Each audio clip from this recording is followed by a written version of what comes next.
First மனம் நிறைந்த நன்றிகள், ஹார்ட்ஃபெல் தேங்க்ஸ். இந்த படத்துல எனக்கு ஆப்பர்ச்சுனிட்டி கொடுத்த முதலாளி ஆர்யா அவர்களே, சின்ன முதலாளி கிஷோர் அவர்களே, ரெண்டு பேருக்கும் ரியலி ஹார்ட்ஃபெல் தேங்க்ஸ். படத்துல மட்டும் இல்லாம எனக்கு இந்த படம் ஷூட்டிங் போது நிறைய பிரச்சனையெல்லாம் வந்தது. அந்த பிரச்சனை போது கூட ஆர்யா அவர்களுடைய சிரிப்பு இருக்குல்ல, அங்க பாருங்களேன், அவர் சிரிச்சிட்டு இருக்காரு பாருங்களேன், அதே மாதிரி சிரிச்சுட்டே தான் அதையும் ஹேண்டில் பண்ணாரு. So your strength was my strength. Thank you so much.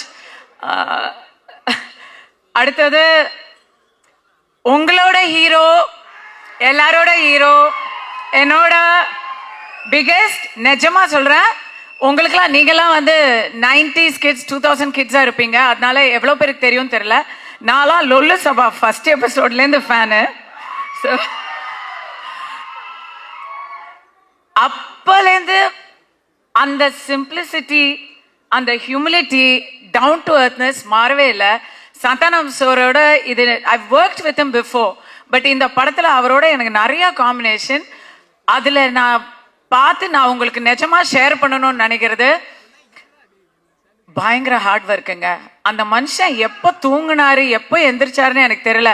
ஏன்னா நைட் அண்ட் டே நாங்கள் ஷூட்டிங் வரும்போது அவர் ஏற்கனவே வந்து ஸ்டண்ட் சீக்வன்ஸ் பாதி பண்ணிட்டு இருப்பாரு. நாங்கள் முடிச்சு எங்கள் காம்பினேஷன் முடிச்சு போகும்போது அவர் இன்னும் அதுக்கப்புறம் எடுத்துட்டே இருப்பாரு. இந்த இடத்துல எனக்கு வந்து டைரக்டர் பிரேமானந்த பாராட்டுறதா இல்லை சந்தானத்தை வந்து வியக்கிறதா அப்படின்னு தெரியல. So really real life hero அவரு. காமெடி பண்றது உலகத்திலேயே, நான் வந்து முன்னாடி நினைச்சிட்டு இருந்தேன் கவர்ச்சியா நடிக்கிறது தான் ரொம்ப கஷ்டம் அப்படின்னு. ஐயோ, காமெடியா நடிக்கிறது மாதிரி ஒரு கஷ்டம் சினிமால கிடையவே கிடையாது. I know the difficulty vent through, கண்ணால பார்த்தேன். And thank you for all the little inputs you gave. எனக்கு ஃபர்ஸ்ட் காமெடி ரோல். ஸோ நீங்க கொடுத்த அந்த ஒவ்வொரு சின்ன சின்ன சின்ன டீட்டெயில்ஸும் வந்து டப்பிங் போது நானே பார்த்து சிரிச்சுக்கிட்டேன். எனக்கு ரொம்ப ரொம்ப தேங்க்யூ ஸோ மச்.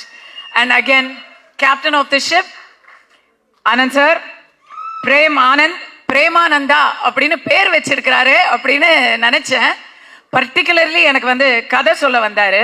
சொல்லும் பொழுது நீங்க சந்தானத்துக்கு அம்மா அப்படின்னு சொன்னாரு. ஐயோ, என்னங்க இப்படி ஒரு குண்டை தூக்கி போடுறீங்க அப்படின்னு சொன்னதும் அவரு இது வந்து சீன்ல மட்டும்தான் அம்மா, அதுக்கப்புறம் முழுக்க முழுக்க அலப்பற அப்படின்னு சொல்லி ஒரு கதை சொன்னாரு. ஸ்டார்டிங் டு ஃபினிஷ் அந்த கதை